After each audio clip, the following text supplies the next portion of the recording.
Hello, everyone, and welcome to the Amigos Everything Amiga show. I'm your good buddy, your good pal, Amigo Aaron.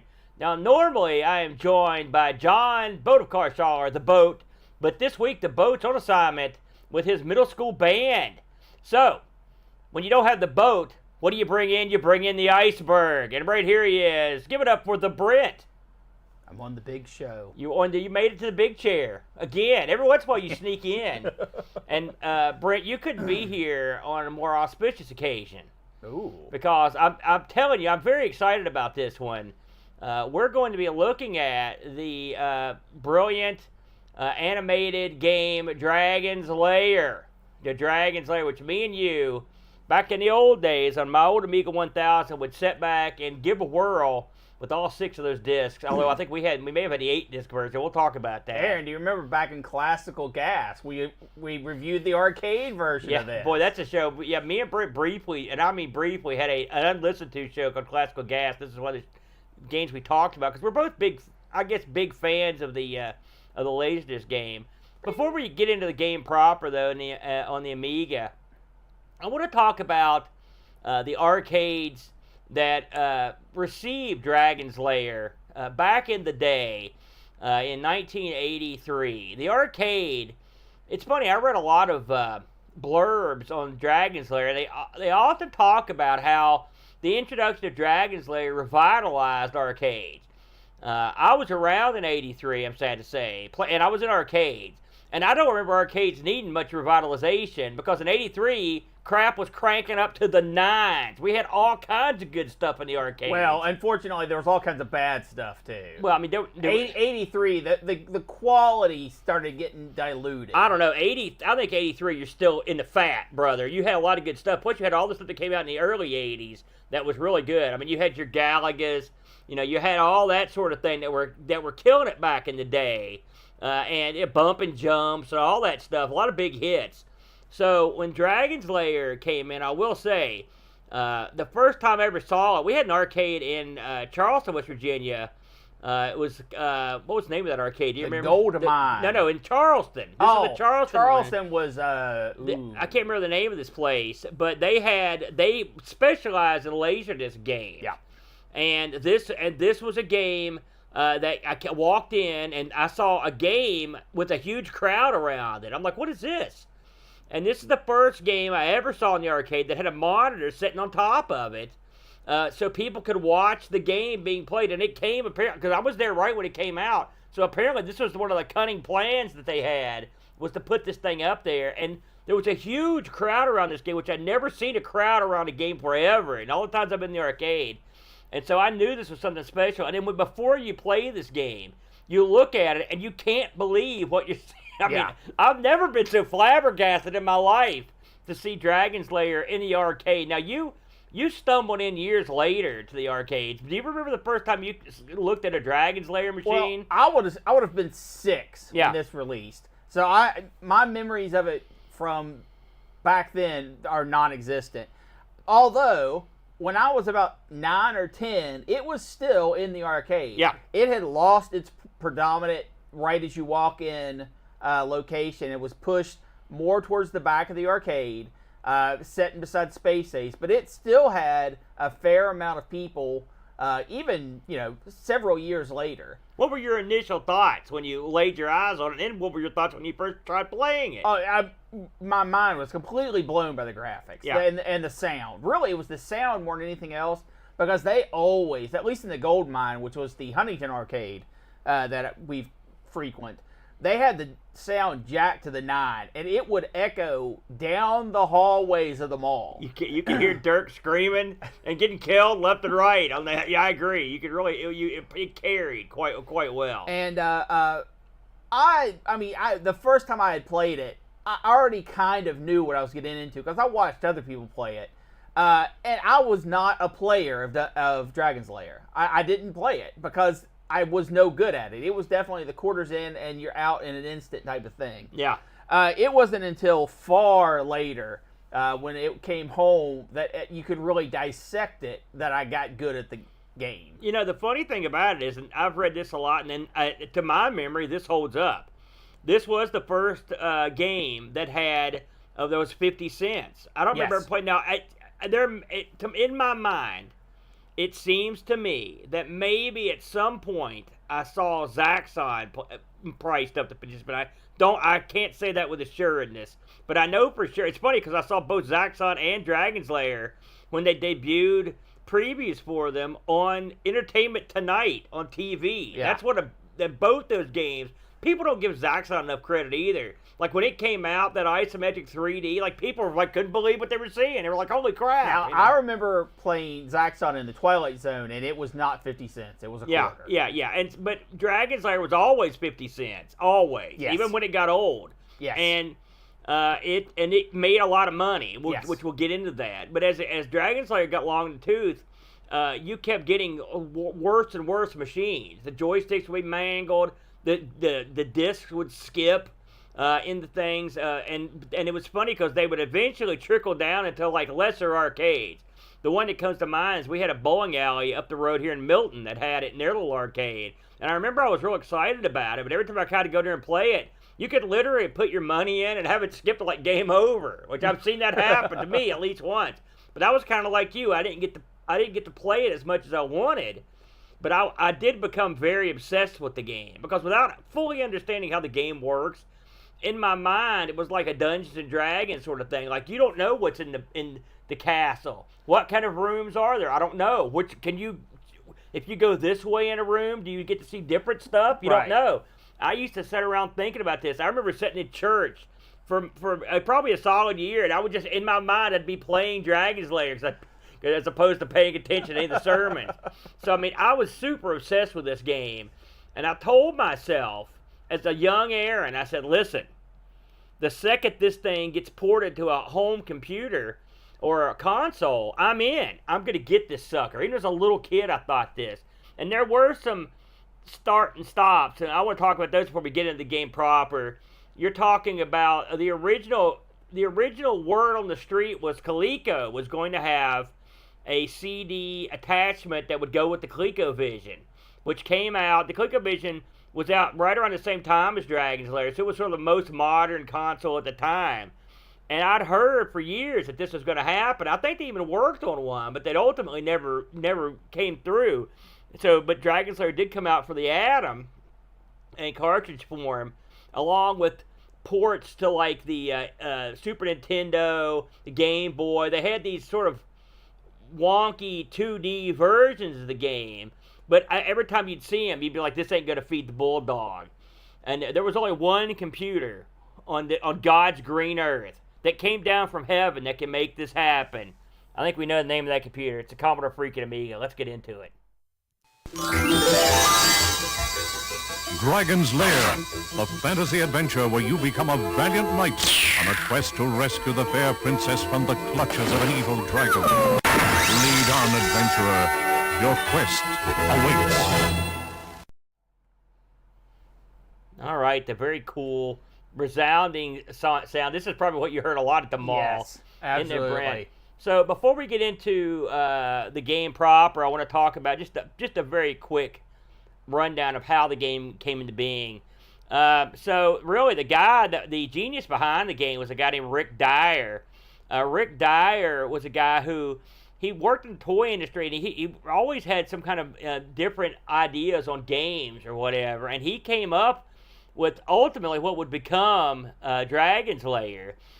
He had an idea for a game that would have like a magical forest type of a setup. And the funny thing is, that game ended up morphing into Dragon's Lair, but it also eventually was released as Thayer's Quest. Yeah. Which is, if you've ever played that in the arcade, that's the first time I've ever seen an arcade game that had a keyboard. Yeah. And no one played Thayer's Quest. Nobody. Because you looked at it, it looked so complex. You were like, I'm out. So that was not going to happen. So great when we got it home, but yeah, good in the arcade. Rick Dyer needed someone to knock off some sample animation to drum up interest in his idea. And so he turned to Don Bluth. Don Bluth is a former Disney animator who worked on a lot of, unbelievable movies for Disney. Just to name a few, he worked on Robin Hood, Winnie the Pooh, The Rescuers, Pete's Dragon. He also worked on the animated sequences in Xanadu. If you've ever seen Xanadu, which I suggest you see that just for the hotness factor. And then he went out and broke out on his own. He did The Secret of Nim. He did American Tail, The Land Before Time, All Dogs Go to Heaven. So you could hear that these were all gold. The last thing he did, which I thought was a really good movie, was Titan AE. Yes. It's a full-length, and even that, the studio screwed him. But that was an awesome movie, even though they screwed around with it. So they needed Don Bluth to come up with some animation quick. Don brought his partner, Gary Goldman, in to help him produce this thing. And so they went to work developing this thing. And so they had to come up with a little bit of animation to take to show different people to get them on board. And ultimately, they did get somebody on board, and they were able to make the machine. They actually made more screens for the demo than they needed because after they made the screens, they jettisoned some because they wanted to make sure this was simple and easy to follow, and so when you played it, you wouldn't be confused. So they ended up going with what they had. Once this got the high sign, it was time to crank this sucker up, and they went into full production. When they worked on this, the actual animation, they did it in January of '83, and they went full bore for 6 weeks to knock this thing out. Keep in mind that the deadline for the demo, this was a technical demo with all the animation they could get out, was 16 weeks. So they actually I'm assuming they used a lot of their demo footage in the actual game. And eventually, this game got a ton of buzz. And of course, when they did the demo, Cinematronics picked up on it. Good move, by the way, for Cinematronics, because they went to the money bank and they pre-sold 3,500 units of Dragon's Lair, which that's unheard of. Absolutely. To do that, and they went out, and like we mentioned, it was a 50 center. And by July of '83, they put out 1,000 distributed cabinets, and there was a backlog of 7,500 more. This goes to show you how many of these cabinets were out. There were a ton of them. By February of 1984, allegedly, the game had grossed over $32 million for Cinematronics, which is a ludicrous amount of money. They weren't entirely happy with the way the game came out. They didn't like the gaps in between scenes that they were working on, but they tried their best. To break it down, if you do a perfect run on the 1983 arcade machine with no deaths, it will go 12 minutes long. And the game in total has 22 minutes of animation and 50,000 frames of footage. So, of course, this game was a huge success. It spawned the sequel, Dragon's Lair 2 Time Warp, which was a beautiful game, but I don't think it certainly was not as easy to play as Dragon's Lair. It certainly wasn't as inviting as Dragon's Lair. I did play one of these in the arcade back in the day. They had one at the Kentucky Arcade near where I lived. Eventually, it just sat behind the counter because it was broken. And I tried for years to buy this machine, and I could never get it. And so he would never sell it to me. As far as I know, maybe he still kept hold of it. But so I did get to play it. But I mean, it was an easy upgrade to the people that had the original games. The games we're going to talk about today are Dragon's Lair and Escape from Singe's Castle. Of course, there was no release of Escape from Singe's Castle in the arcade because, effectively, Dragon's Lair was divided up in between these two games on the Amiga. So we're going to kind of group them together on here. So that's pretty much the way the arcade went.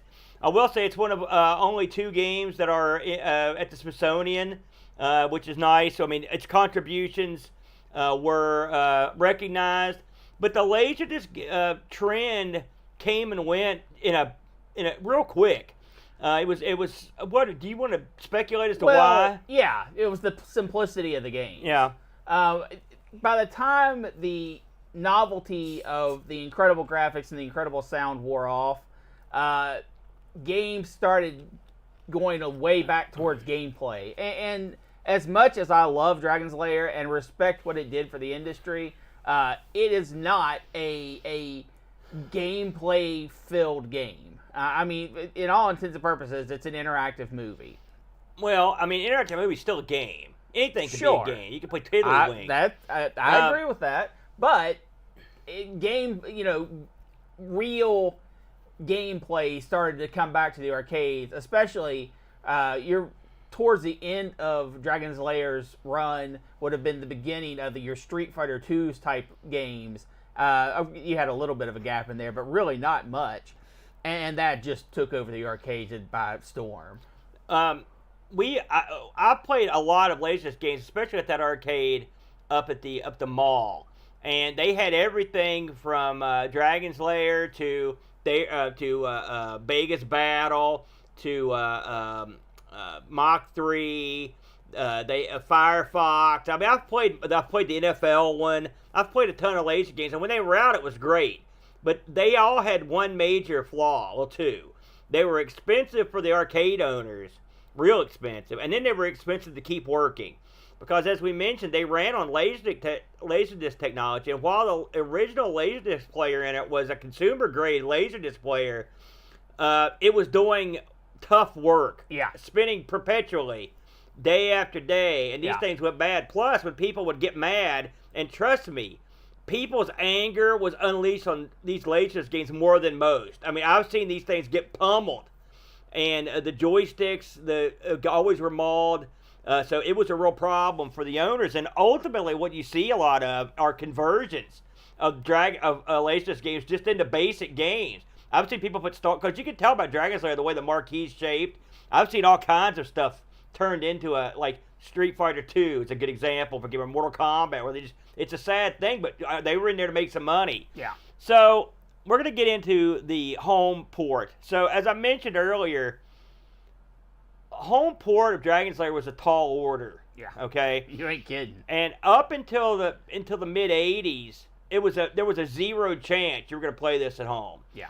And I will say with one but, and that's the Halcyon computer, which Rick Dyer also worked on. We actually almost covered this, but we couldn't find any emulation of it. Yeah, exactly. So get this though, it was released. I did a little research on Halcyon before we did the show. The problem with it was when he got the Halcyon spun up and ready to release, there was a international he couldn't fulfill the orders because of a shortage of affordable disc players. So he had so many unfulfilled retail orders he had to stop. I should mention Dyer also created Time Traveler. That was his too. Mm-hmm. So this he's got a nice pedigree. So anyway, flash forward. We weren't getting a good port of this, and then all of a sudden a fellow named Randy Linden comes into play. Randy Linden is a real smart cat. Yes, he is. Among other things, I believe he did Quake on the Game Boy Color. I think it was, or maybe it was a Game Boy Advance. He also did, I think he did Doom on the SNES. He did some stuff that you can't normally do. So, you're leaving out his biggest contribution. What's his biggest one? Bleem. Oh yeah, he did Bleem. I forgot about Bleem, which Bleem was a thing. It was an emulator, and then it was an emulator on the Dreamcast. Bleem, that was crazy. Let you play PlayStation games on your Dreamcast. Yeah. Anyway, turns out Randy was a big fan of Dragon's Lair. By the way, I want to plug Modern Vintage Gamer. He did a great video on this a couple years ago. I remembered seeing it. So if you want a real detailed version of this story, you go check it out. But this is the short version. Randy Linden had an Amiga. He had the exact same sound digitizer I did, a perfect sound. I had one of those, exact same one he had, and he knew that the Amiga could capture video. And so what he did was, he went to his local arcade and tried to buy a Laserdisc for Dragon's Lair, and they ultimately sent him to a place where he could get the disc. And he went home with a Laserdisc player, and he digitized every single frame of animation on the entire Laserdisc, because he had a hard drive of his Amiga. And, well, you're missing one part of the story. Go ahead. That perfect sound, he pulled all the sound off and then went to the perfect sound people and said, listen, I need the video version of this. Yeah. And they were like, we don't have one yet. We've got a prototype. He's like, mine, give me. Yeah. And they were like, okay. And they did it. To him. You're right. I'm glad you reminded me of that. And so he did sort of like, when I went to see a silent movie last time, They had that movie, A Trip to the Moon, in there. It's a very famous silent movie where the guys go up, the moon's got a face. But the version they played was in color. And that's because the guy that made the print, the director, went and hired about 1 million artists to color in this movie frame by frame. That's sort of what Randy Linden did. Yep. He hired, if you look at there's a ton of people that worked on the graphics on this, and that's what they did. It's his own credit. He went through and had them clean up these frames, and then he took all this pile of data and worked it into the game. And that's not all he did. He did stuff like disk protection, which this game was notorious for being uncopyable. I tried and tried. Well, I didn't know what the trick was. He formatted these disks at a lower speed so he could fit more data on the disk. Yeah, it was literally a thing of, man, this isn't going to fit on these disks. I'll make the discs hold more. It's like, you can't do that. He's like, watch me. And then he did it. It's funny. I was listening to, me and Boat covered Dragon's Lair in episode 53 or 27, way back. And we were speculating as, why is there an 8-disc version of this and a 6-disc version? Well, I know. Go ahead, tell them. The pirates couldn't get it on 6. That's right. So the pirates were like, we'll put it on 8. This is all the same guy. He's got all these tricks. He's the one that did the compression. He's the one that got an extra 100K on every Amiga disc. Okay, he did all this stuff. And when it was all said and done, he came out and he was the man that fulfilled my dream, which was to deliver a Dragon's Lair on a home console or computer. He released this in '89. His outfit was called Visionary Design. The only games they did were Dragon's Lair and Escape from Singe's Castle, and we're combining those two for this review because they're, in essence, they're the same game.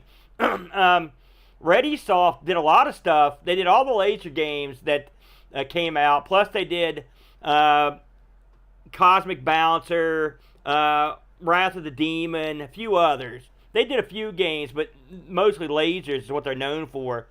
This game, Brent, retailed for $44.95. That's big money back in '89. That's big money back in those days. Randy also was coded this game along with a couple of his buddies, Andy Tutt, David Foster. David Foster stuck around for all the Dragon's Lairs and Space Aces. And then you had a whole slew of graphics, but I'm not going to go into there's like 7, 8 guys. The main coding was done by Randy, though. He did the majority of it. And like I said, these different people in his animation team did different things. Some of them did the background, some of them did the movement, some of them did the audio synchronization, something like that. But this was all done. Every bit of this game was Amiga, everything. Yeah. So this was the machine that could pull it off. So when people, I was talking to both that night, and there were people bad-mouthing the game. That's fine. Don't like the game, but from a technological standpoint, you should stand up and salute this game, because the fact that this got a port is down to the Amiga's ability to do this. And the fact that this got ported to other machines, and it's in the old days, in the 80s, it's all because of the Amiga. That's how they did it. They couldn't have done this. Once they had the data, you could sort of massage the data to go to DOS or whatever, or the Mac. But the Amiga was the big boy that let this happen. No, I agree. And it was kind of interesting. When he was putting this together, I mean, piracy on the Amiga scene was through the roof. Yeah. So he actually put a little message in there. It's like, hey, listen, like paraphrasing, but it's like, please don't hack. Please, I know you're going to pirate the game. Please just give me a few weeks before you pirate the game. And turns out that the pirates didn't get it cracked until 6 months after it hit the shelves. Now, if the review from the one of the crackers back in the day Galahad said, yeah, we could have cracked this in a couple days, but we didn't. There were so many Amiga games coming out at the time that this got pushed down the ranks. I question that. You took the words, and I've actually spoken with Galahad. I mean, he's a pretty well-respected guy. Although he gave me the business one time, but I think he's a good guy. I got a lot of respect for him, but because this was big I news. was licking my chops, and I know a lot of people were. So to think that there were a bunch of Amiga games that came out that had precedence over this, I find dubious. I do too. But I'm not a hacker, so I don't know. But I can imagine a hacker. All I know is I tried to copy this thing again and again and again, and there was only one guy I knew that could make copies of the discs. and you had to at least get like the first couple discs, and then I've to this day I've got the originals, plus I've got other originals that were not original but they still work. Mostly. So now, with all that said, let's get into the game proper. Now we're going to talk about. It's interesting the way they did this. They released this game. They released Dragon's Lair basically in 2 parts. Part 1 was the Dragon's Lair box, which you see right here. If you're watching, I've got Dragon's Lair and Escape from Singe's Castle right here on the set. Dragon's Lair contains a certain amount of rooms. 1, 2, 3, 4, 5, 6, 7, 8, 9, 10, about 12 rooms. All right, and less than 4 minutes of footage is that comprises the 6 discs that make up Dragon's Lair. Escape from Singe's Castle has roughly maybe a couple more rooms. It's got about 5 minutes and 20 seconds of video, but it's only on 5 discs. So actually it was compressed down a little bit. And then there's a whole slew of rooms missing. What they did was, if you bought the second game, they made these knowing that you could chain them together. Which is what, and since it's modern times, when you get a WHD or something, they're pretty much pre-done for you. So all you have to do is play the games. And something worth noting, they also added a couple scenes. Yes. The boss battle at the end of Singe's Castle is not in the arcade. Right. And it is an awesome scene. It is so good. Well, I was going to get to that. Well, I want to touch on that because you're right. They did add some interesting stuff. So the way this comes up is you put your game disc in, it comes up, and ultimately when it loads up to a menu that's got 5 slots on it, and then in the corner there are 4 boxes that let you turn mirror on and off, change difficulty, stuff like that. And when you pick one of these slots, it's sort of like a save game slot. Yeah. It's a weird system, if you ask me. I never understood why they did it this way, and they jettisoned this system for any other games. None of the other Laserdisc games use this system. But and it's also funny that you can see what room is loading, so you can sort of prep yourself. But if you know the names of the rooms, and it's not like they're hidden. It'll be like the tentacle room, or it'll say tentacle in the file name. So they weren't subtle with that. But once you start a new game, you get 5 dirks, and then you hit play, and then it will load that scene. And so you'll play through that scene. If you get through the scene, you'll go back to that slot board. It will load up the next scene. When you're ready, you hit play on that scene. So it's not a continuous play. You just basically, if you die on that scene, it will load up Dirk dying. It'll load up however you die. Then it will load up Dirk's like skeletal death, which is funny because in the arcade you only see that once, but in the Amiga version you see it every scene. It shows that. I'm guessing it's time filler. And then you will go again. What did you think about the setup for this? And then I'm going to talk about the disc swapping in real life, the way it used to be. Okay, I mean, it's jarring. It is a little bit jarring. But to have this type of game in your home, you accepted it. Play it in a modern setting, especially when we've got emulators like Daphne that we can play the actual game real time just as it was in the arcade. Yeah. I mean, then it feels a lot more like, man, why do I have to go through all this? But back in the day, when this was the way to play the closest thing to the arcade you had at home, it wasn't a big deal. I will say, it sucked, but it wasn't a big deal. As goofy as the slot page is between rooms, in some ways I prefer it to the later games. Because, I'll explain. Hear me out. Okay. Number one, I can tell what's coming. So once it loads up, I can sort of bone up with the moves if I have to. All right. And number two, when you come back there, you can always just save out, which is nice. That's something you can't normally do. Well, now I want to talk about the old days, and thankfully these are old days that are gone days. Of course, this was one of the first games that took up this many floppies. Yeah. 6 floppy disks. Yeah. And since they were all copy protected, you were playing on your only game.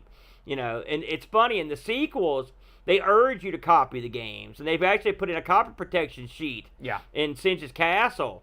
But in the original, it was just that he put super copy protection on them. So if your game disc died, you were boned. Yeah. But you were loading everything off that slow floppy drive, and we did this many times back in the day. You don't miss that, do you? Well, desk swapping is the dirt worst. Yeah. Especially when you're doing it every 2 or 3 scenes. Yeah. And being that it's 6 discs, it literally is every 2 or 3 screens that you're putting in a new disc. Yeah. And of course, something that we have to mention, you said, there was only like a 12-room count. There's also mirrors of the room, which is the exact same game, but it's the mirror image of it. Even the arcade did that. So, yes, there's less rooms, but it doesn't feel all that bad. Just to go over some of the games you get on the first one, some of the rooms, you get the Drink Me Potion room, which is a popular room, just as stupid as it is. You get the Electric Knight, which is an awesome room. You get the Rolling Balls, which is cool. Which you also get, of course, you get the Dragon's Lair. You get the Rapids. But all these scenes are very cut down. Like, you're not getting for example, the Rapid scene, you don't get all of the river. For the Electric Knight, okay. You don't do all now, the hold moves. on. I mean, it's true. I'm not disputing that's true, okay? I think the one that I noticed immediately was the Rolling Balls. In the arcade, the very last move is jump over a hole. Right. You don't have that here. It just clicks off. Unless you are a die-hard Dragon's Lair fan, you are probably not going to notice the cuts. Right, but you're also spending 50 pounds on this. I know. So that probably means you're a die-hard Dragon's Lair fan. Or you just want to play it at home. Did you notice it back in the day? Back in the day, no. I did. Absolutely not. Because listen, boards I could get past, I noticed. And I noticed them instantly. So, but again, it's not a deal breaker. They had to do it. We're compressing Dragon's Lair onto 6 floppy disks. Yeah. Laser disc to floppy disc is pretty good. A lot of these scenes are way, way, way cut down, and then there's a lot missing. Now, some of the scenes also are extended from the arcade version. Well, it's not in a good way. Well, like, for example, the ropes. There are extra ropes. There are extra ropes. There are actually extra rapids that you go around. There are extra rivers that you go down. Fighting the dragon, he does extra tail swipes. I noticed that. Yeah, but that's because they're reusing parts of the scene. They are. I'm not saying that it's done kind of crappily, but it at least changes something to try to make up for some of the things it took away. Yeah, I'll give you that. Again, Escape from Princess Castle literally dovetails right together like they're seamless. Yeah. So when you have both, you just are playing all the scenes. Yeah. It added a bunch of really good scenes that people were demanding. The Electric Horse, which is a great scene. The Armory Room or the Forge. Yeah, that's one of the best scenes in the game. The Lizard King, which is the Giddy Goons, yes. The Mudmen. It also adds some weird stuff. It adds this room with a door knocker. Yep. I read that some of these, they had just hit the cutting room floor from the arcade, and they sort of resurrected them. The door knocker room, and the skeletal hand graveyard. Yep. And, of course, the ending scene with the specter on the stairs with that, like you mentioned earlier. You are missing one scene that they added, which was the absolute dirt I'm worst. saving that. Okay. So one thing that they added, which was absolutely horrible, was the maze. Dumbest thing ever. This is something that also comes back again. I believe one of the space stations had this too.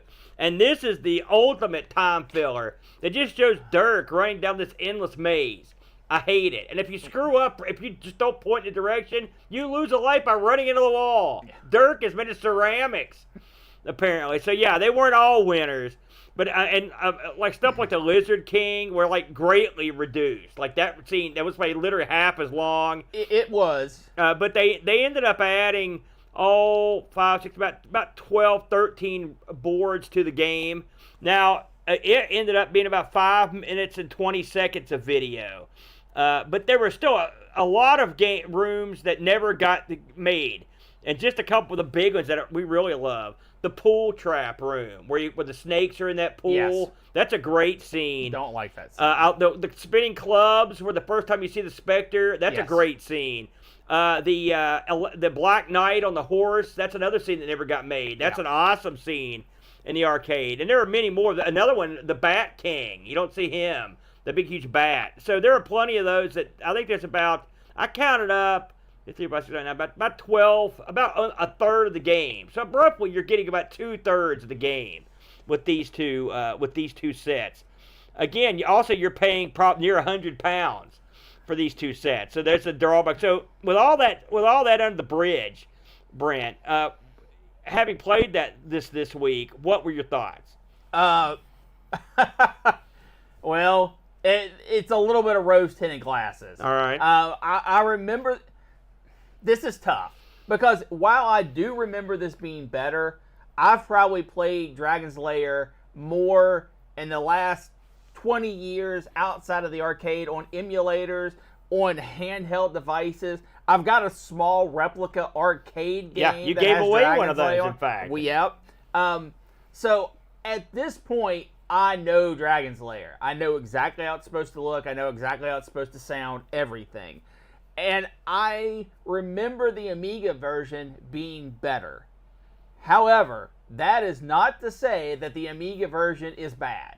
It is a tremendous overcoming of what I personally would have thought to be impossible to get this onto Amiga, to get this onto 6 or 11 discs, depending on how you want to look at it. Right. So it is still an incredible, impressive feat.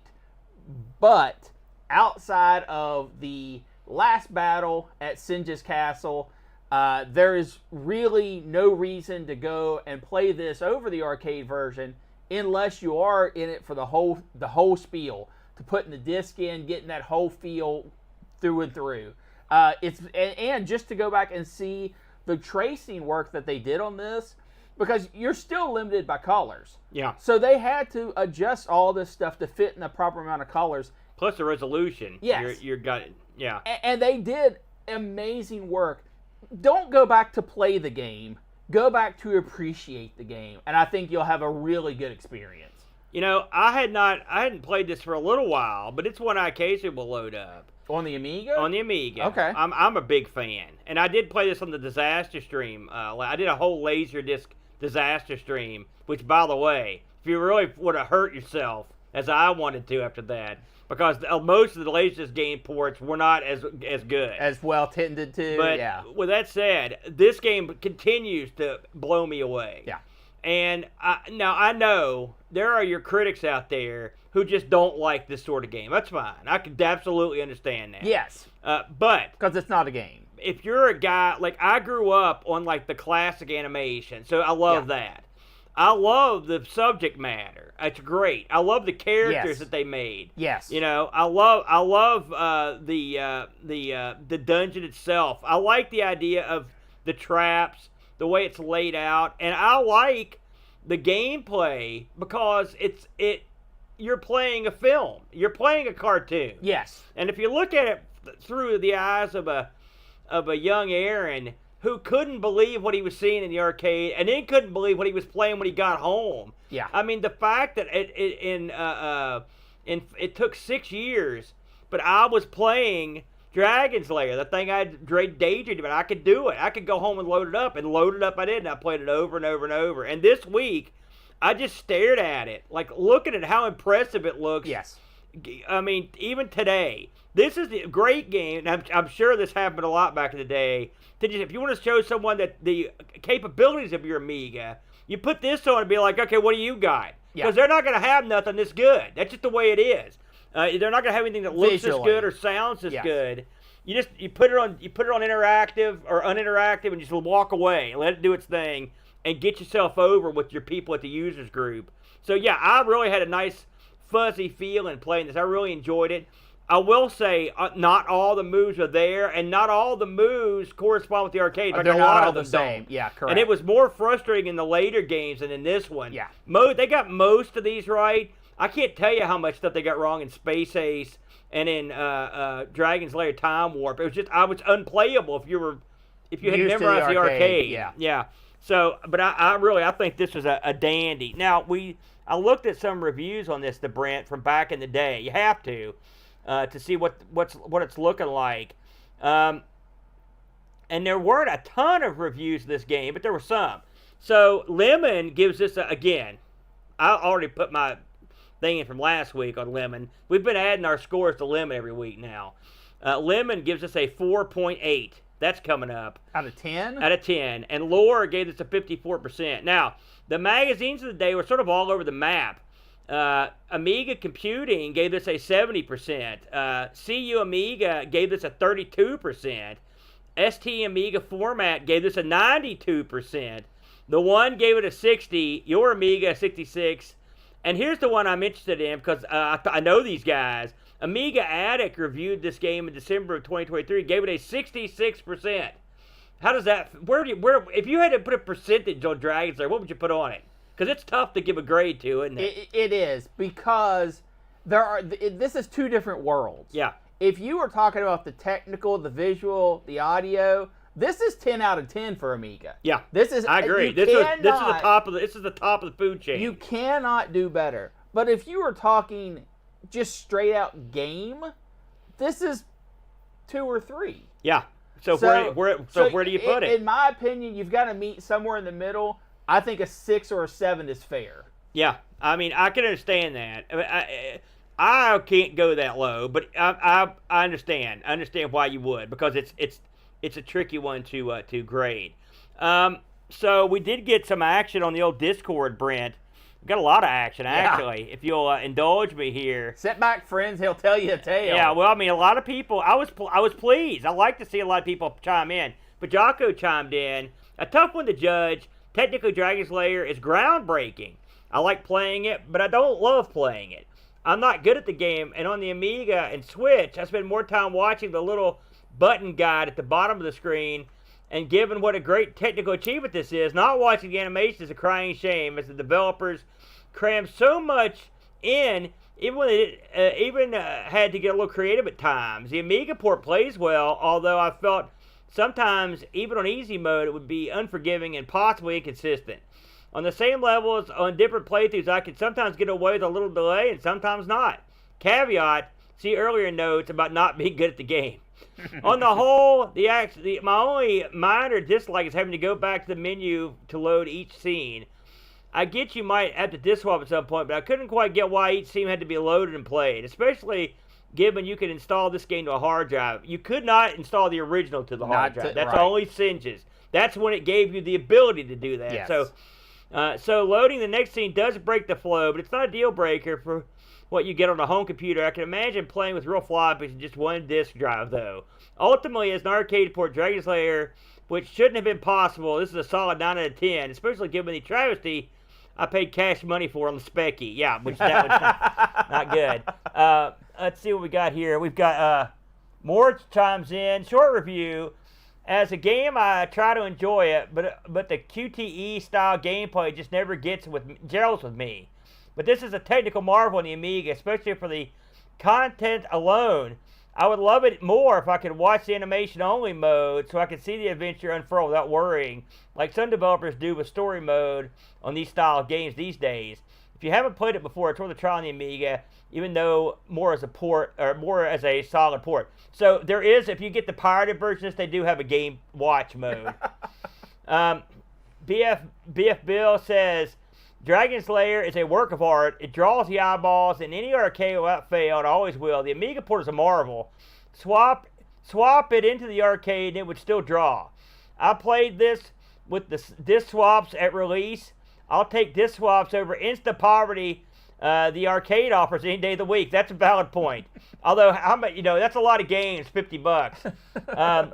Add the modern convenience of WHD load, and it's a must-play. 10 out of 10 port. But I will give it a 9.3 out of 10 because there will always be folks disinterested in this style of game, and it makes some valid points. Alien Breeder chimes in, the Breedster. Dragon's Lair, remember this? You don't like the Breedster?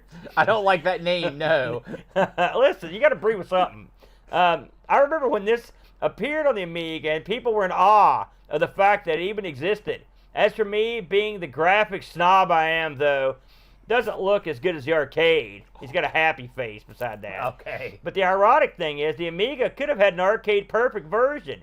Amigas could have laserdiscs attached and overlay graphics to make them interactive, which is basically what Dragon's Lair is.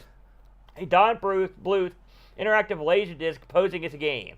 But as is, Still an amazing accomplishment. 610 top bananas out of 1,000. I'm glad the Alien Breeder mentioned that because I did find footage of people, in fact, even discs for sale, including Thayer's Quest, that were a Laserdisc interface to the Amiga. Also, the American Laserdisc games. Now, I'm not sure if that's an emulatable thing, but I started looking into it last week. I'll get back to you on that. Ricky DeRocher chimes in. A game that most likely helped to sell a lot of Amigas back in the day. Impressive graphics-wise, but of course, the trade-off is a very limited gameplay. Still a milestone title for both the arcade original and the Amiga port. Our own John Bodovkar-Schaller chimes in to Brent. Stinky QuickTime Event Memory Test, a very pretty Simon, almost a non-game. Thank goodness for that all the cabs broke down all the time. Well, this might have been the future of video games. Boat does not speak for the entire Amigos. Well, you know those youngins, Aaron. They just don't understand. They don't respect what they got. Boat knows I love this game, and so he takes great pleasure in poking me. He's done it again. And lastly, our good buddy the Soup writes in, Dragon Slayer, thank you, Boat, for your review. I agree. It was an interesting idea, a beautiful animation, and not much of a game. A great demo of the Amiga's abilities as a workstation, but should have been in that context a cartoon on your Amiga. I once saw a guy, 1cc Dragon Slayer in the arcade, that means 1 credit, as a boy, and he saved me from ever losing a shiny on it. Use the cheat to run the animation code, a coup with the graphics, and then boot up an actual game and enjoy your Amiga experience with one of its great games.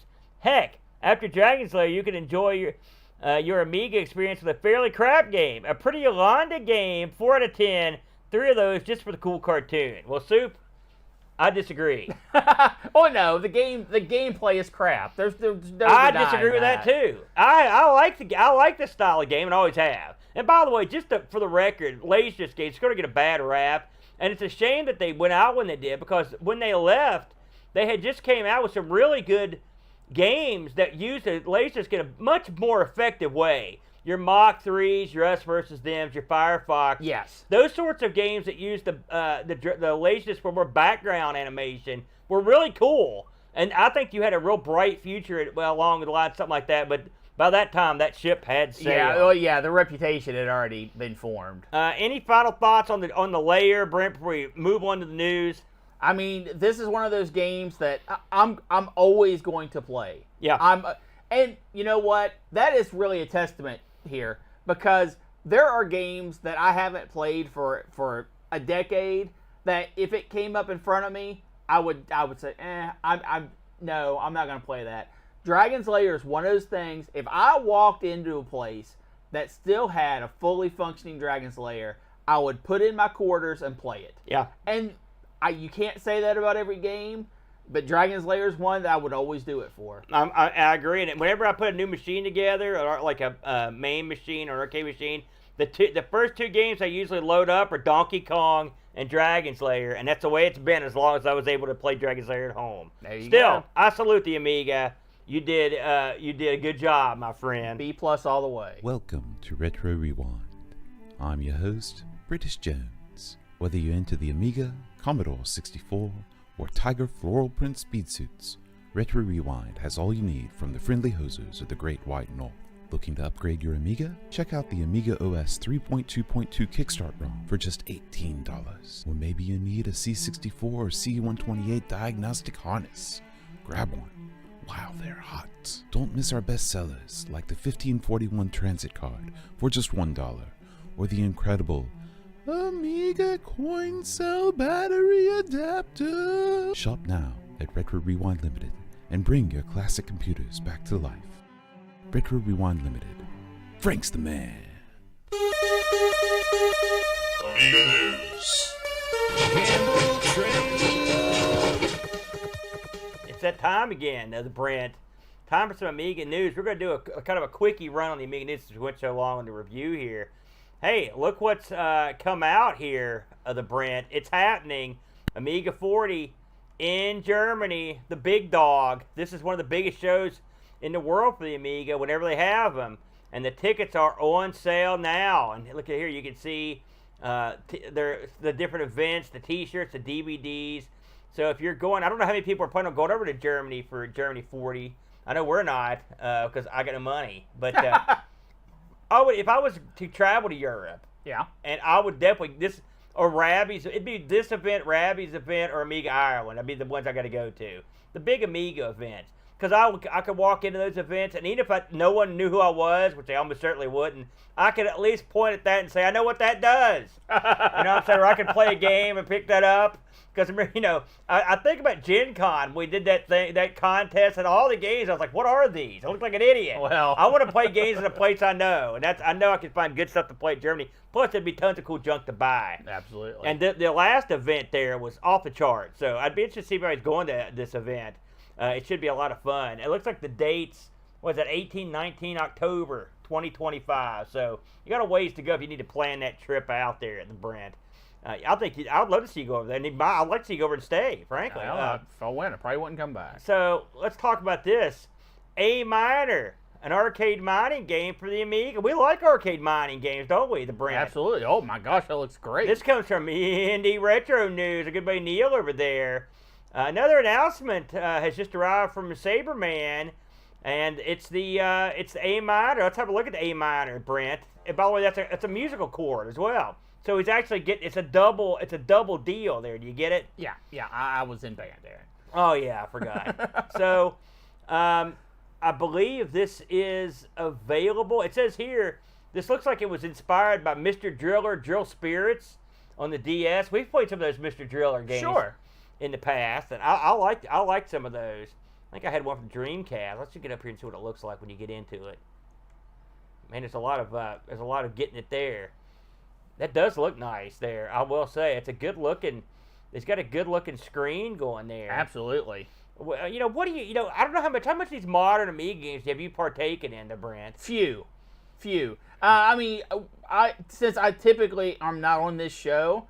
I typically am playing games that are for the shows I'm on. Yeah. You know, the ZX, the stuff like that. Coco, Atari ST, right. All your favorites. So I don't the phone. I don't take a whole lot of stock into what's happening in the modern Amiga scene. Yeah, one thing I would recommend. I know you do a couple other shows, but listen, you need to stay frosty on the Amiga at all times. In fact, I demand it henceforth. So go home and play this immediately.